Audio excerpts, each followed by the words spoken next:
Hello students, पिछले video में हम फ्रीक्वेंसी डिस्ट्रीब्यूशन पढ़ रहे थे, जिसमें लास्ट में मैंने आप लोगों को बता रहे थे अनग्रुप्ड डाटा के बारे में। मैंने बताया था कि वो इंडिविजुअल सीरीज बनाता है अनग्रुप्ड डाटा, जिसमें हर एक इंडिविजुअल की अपनी वैल्यू होती है।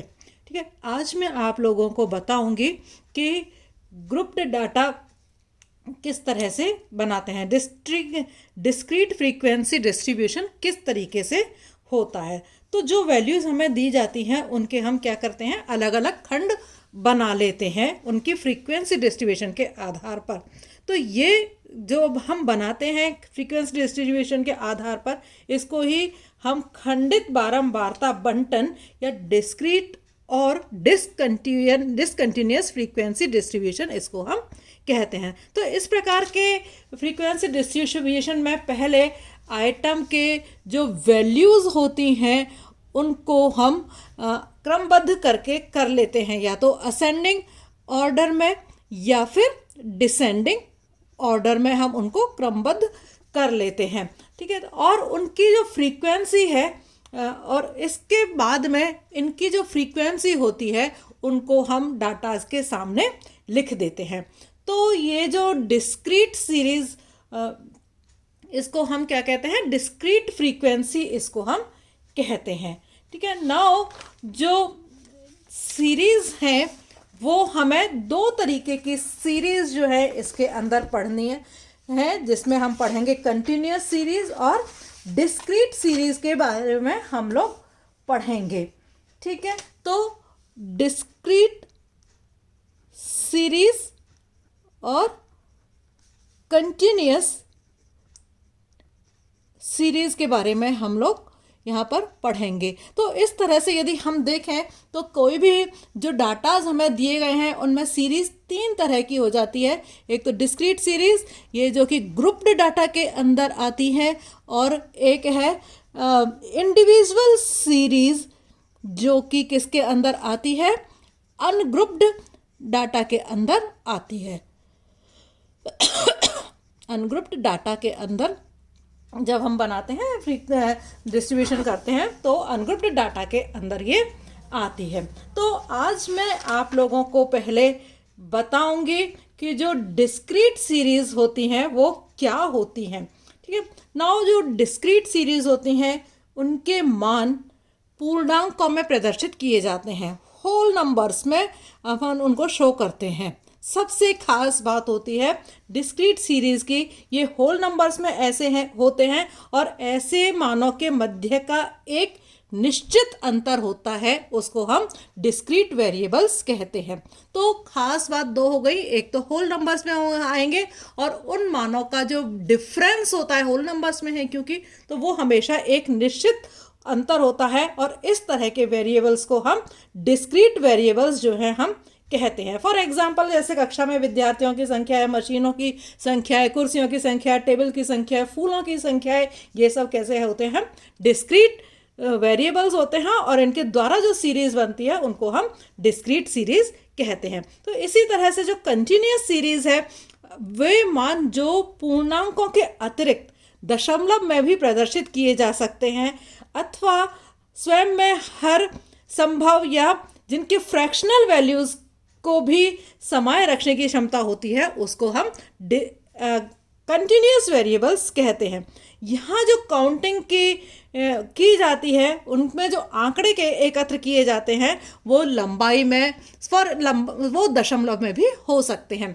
फॉर एग्जाम्पल, वेट है, जैसे 4.5 45.3 भी हो सकता है, 40.6 भी हो सकता है। लंबाई है 150.4 भी हो सकती है, 150.5 सेंटीमीटर भी हो सकती है। तो डिस्क्रीट वेरिएबल्स और कंटिन्यूअस वेरिएबल्स, डिस्क्रीट वेरिएबल्स एक डिस्क्रीट सीरीज में हम काम करते हैं और कंटिन्यूअस वेरिएबल से हम कंटिन्यूअस सीरीज में काम करते हैं। तो इस तरह से ये होल नंबर्स में दिखाया जा रहा है, ये हैं डिस्क्रीट वेरिएबल्स, और इनके जो परिवारों की संख्या है ये हमेशा क्या होती है, पूर्णांकों में होगी, 5, 15, ये इनको हम क्या कहते हैं, डिस्क्रीट वेरिएबल। और इस तरह से कंटिन्यूअस वेरिएबल्स जो हैं वो, सपोज स्टूडेंट्स का वेट है जो कि 20 से 30, तो पॉइंट्स में भी यहाँ पर हो सकता है। 20 से 30 काफ़ी बड़ी रेंज दी जो है वो दी गई है, 30 से 40 काफ़ी बड़ी रेंज है, तो 20 से 30 विद्यार्थियों की संख्या कितनी है? 5 है। 30 से 40 जो विद्यार्थियों की संख्या जिनका वेट 30 से 40 के बीच में, उनकी संख्या 15 है। तो इस तरह से इसमें हमें बहुत ज़्यादा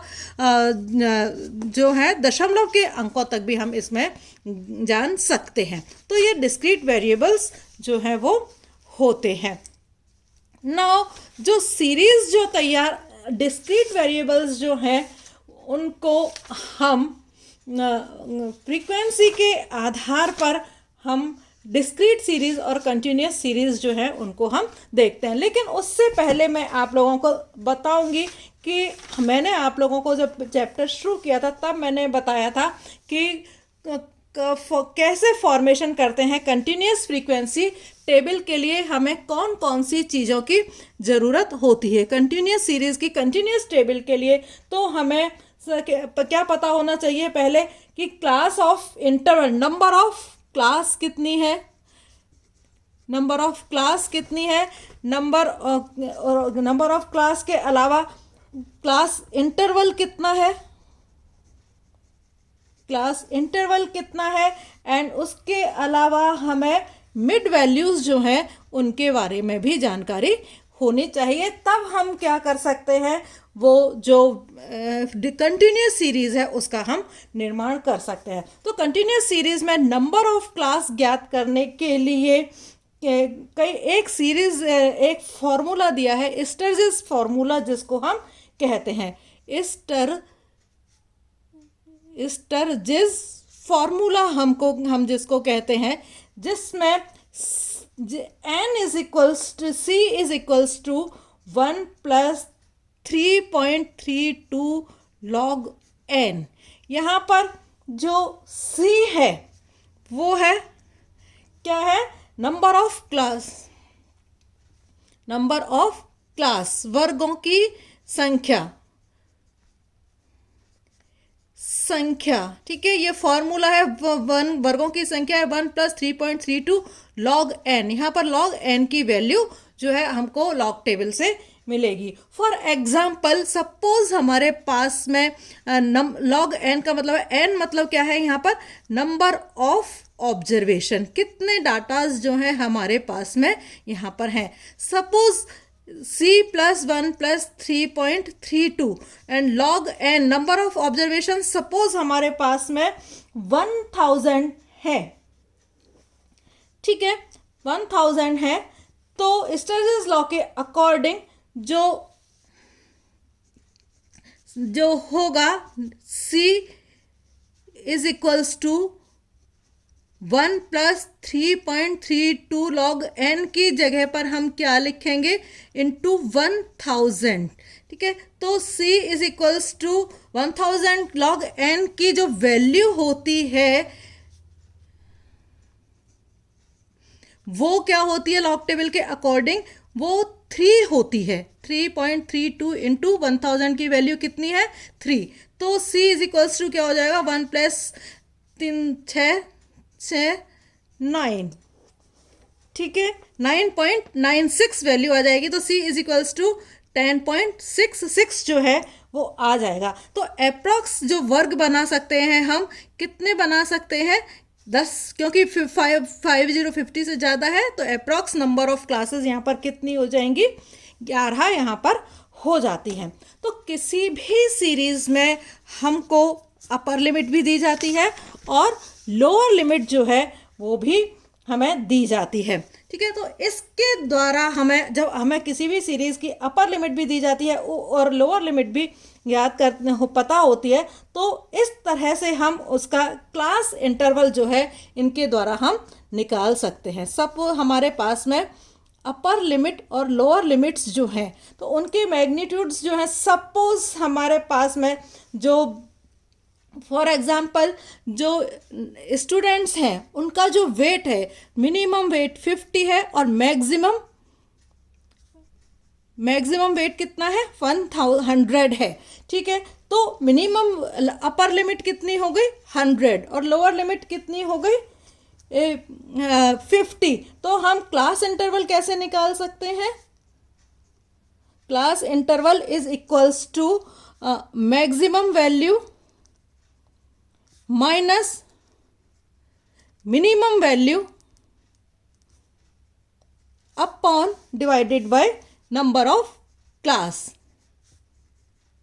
ठीक है, तो मैक्सिमम वैल्यू कितनी है अपने पास में 100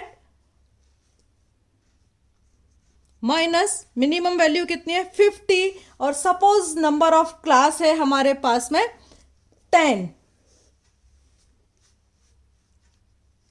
नंबर ऑफ क्लास कितने हमारे पास में 10, तो नंबर ऑफ क्लास इंटरवल कितना हो जाएगा 5 उनका क्लास इंटरवल हो जाएगा। मीन्स हम जो वर्ग बनाएंगे 50 to 55, 55 to 60, 60 to 65, 65 to 70, 70 to 75, 75 to 80, 80 to 85 और 85 टू 90 और 90 टू 95 और 95 to 100। Minimum limit maximum limit, इसको हम क्या कहते हैं मैग्नीट्यूड जो है इसको हम कहते हैं, किसी भी वर्ग का मैग्नीट्यूड इसको हम कहते हैं जब हमें मैक्सिमम और मिनिमम लिमिट्स जो है दी गई हो। तो आप नंबर ऑफ क्लास देखोगे 1 2 3 4 5 6 7 8 9 10, तो नंबर ऑफ क्लास थी 10। तो कितना क्लास इंटरवल से 5 से कितने नंबर ऑफ क्लासेस बन गई 5। ठीक है, तो इसी तरह से हमें यदि किसी की मिड वैल्यू निकालनी है किसी भी क्लास की, तो उसमें upper limit plus lower limit divided by 2।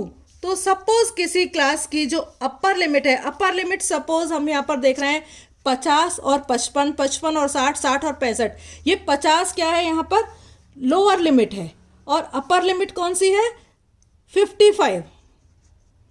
ठीक है, इसी तरह से दूसरी क्लास में अपर लोअर लिमिट क्या है 55 और दूसरी अपर लिमिट क्या है 60। तो ये लोअर लिमिट्स हैं, ये सबकी क्लास की अपर लिमिट्स हैं। तो सपोज हमें अपर लिमिट 50 है प्लस 55 डिवाइडेड बाई 2 कितना हो जाएगा 105 डिवाइडेड बाई 2। तो 2 पंजे 10, 2 दूनी 4, 5, ये क्या हो जाएगी इनकी मिड वैल्यू जो है वो हो जाती है। तो इस तरह से हम जो डाटाज हमें दिए गए हैं उनसे हम क्लास इंटरवल निकाल सकते हैं, नंबर ऑफ क्लास जो है हम उससे निकाल सकते हैं, और मिड वैल्यूज़ जो हैं वो हम इनके द्वारा निकाल सकते हैं। तो ये मैंने आप लोगों को कुछ फॉर्मूले जो थे वो मैंने आपको बताए थे। ये सब फॉर्मूले जो काम में आते हैं स्टर्जेस लॉ के नाम से इन फार्मूलों को काम में लिया जाता है, जिसमें स्टर्जेस लॉ के द्वारा हम क्लास इंटरवल निकाल सकते हैं, नंबर ऑफ क्लास निकाल सकते हैं, और मिड वैल्यू जो है वो उनको हम निकाल सकते हैं। ठीक है, सपोज नाउ अब मैं आप लोगों को ये मैंने आपको बताया था कि जब क्या क्या हम किस तरह से हम स्टर्जेस लॉ क्या होता है उससे हम क्या क्या चीज़ें निकाल सकते हैं। नाउ अब मैं बता रही हूँ आपको डिस्क्रीट सीरीज़ के बारे में। डिस्क्रीट सीरीज़ में हम जो डाटा होते हैं उनको हम उनकी फ्रीक्वेंसी के अकॉर्डिंग उनको अरेंज कर लेते हैं। ठीक है, नाउ फ्रीक्वेंसी सपोज मैं ये एक एग्जाम्पल आप लोगों के सामने ले रही हूँ। Suppose number of serial number है हमारे पास में 60, छात्रों की लंबाई दे रखी है हमें 150 है, 152 है, 154 है, 155 है, 157 है, लेकिन 150 जो है बच्चों का कितनी है लंबाई 2 बच्चों की है, 152 लंबाई कितने बच्चों की है 1 बच्चों की है, 154 लंबाई कितने बच्चों की है 2 बच्चों की है। तो इस तरह से हमने जो डाटा था उसको हमने ग्रुपिंग कर लिया, जो अनग्रुप्ड डाटा था उसको हमने उनकी फ्रीक्वेंसी के आधार पर उनकी ग्रुपिंग कर ली, और इस तरह से जब हम डाटा को शो करते हैं तो इसको हम कहते हैं डिस्क्रीट ग्रुप्ड डाटा या डिस्क्रीट सीरीज जो है इसको हम कहते हैं। सतत सीरीज भी जिसको हम दूसरे नाम कह सकते हैं, इसको हम तैयार करते हैं। ठीक है, नाउ जो डिस्क्रीट सीरीज मैंने आपको बताया था ये पूर्णांकों में होती है और हमेशा एक निश्चित वैल्यू का एक अंतर जो है इनके बीच में होता है। नाउ दूसरी इसी तरह से हम कंटिन्यूस फ्रीक्वेंसी डिस्ट्रीब्यूशन भी कर सकते हैं। कंटिन्यूस डिस्ट्रीब्यूशन फ्रीक्वेंसी में क्या होता है कि इनमें एक सतत क्रम हमें दिखाई देता है, तो इसे हम कंटिन्यूस फ्रीक्वेंसी डिस्ट्रीब्यूशन हम कहते हैं। मीन्स हमें एक रेगुलरिटी, एक कंटिन्यूटी जो है हमें डाटाज के अंदर दिखाई देती है। इसमें जो है नंबर ऑफ क्लास बन जाती हैं, क्लास लिमिट्स इनकी होती हैं, इनमें लोअर लिमिट्स होती हैं, अपर लिमिट्स इनके बीच में होती हैं, जिनमें जो मूल्यों को एक पर्टिकुलर क्लास के अंदर रखा जाता है और उन पर्टिकुलर क्लास के अंदर जो क्लास वर्क इंटरवल होता है, जो डिफरेंस होता है पर्टिकुलर क्लास के अंदर, जो अपर लिमिट और लोअर लिमिट का जो डिफरेंस होता है, उसको हम क्या कहते हैं? क्लास इंटरवल उसको हम कहते हैं। क्लास इंटरवल समझ में आया? Difference between upper limit and lower limit is called class interval, इसको हम कहते हैं। और मैक्सिमम वैल्यू, किसी भी क्लास की जो मैक्सिमम वैल्यू होती है और जो मिनिमम वैल्यू होती है, तो उन दोनों के अंदर अंतर को हम क्या कहते हैं? क्लास मैग्नीट्यूड जो है उसको कहा जाता है। क्लास इंटरवल एक पर्टिकुलर क्लास का क्लास इंटरवल होता है, जबकि क्लास मैग्नीट्यूड जो है एक पूरी क्लास की मैक्सिमम लिमिट और मिनिमम लिमिट का जो अंतर होता है उसको हम मैग्नीट्यूड जो है उसको हम कहते हैं। ठीक है। नाउ जो क्लास सीरीज है उसको हम फिर दो तरीके से उसको हम शो कर सकते हैं। एक तो एक्सक्लूसिव सीरीज में और दूसरा इंक्लूसिव सीरीज के अंदर। मीन्स जो डिसकंटिन्यूस सीरीज है उसको हम दो तरीके से बता सकते हैं, डिस्क्रीट सीरीज और कंटिन्यूस सीरीज में, सॉरी एक्सक्लूसिव सीरीज और इंक्लूसिव सीरीज में बता सकते हैं। कंटिन्यूस सीरीज को एक्सक्लूसिव सीरीज और इंक्लूसिव सीरीज में हम बता सकते हैं।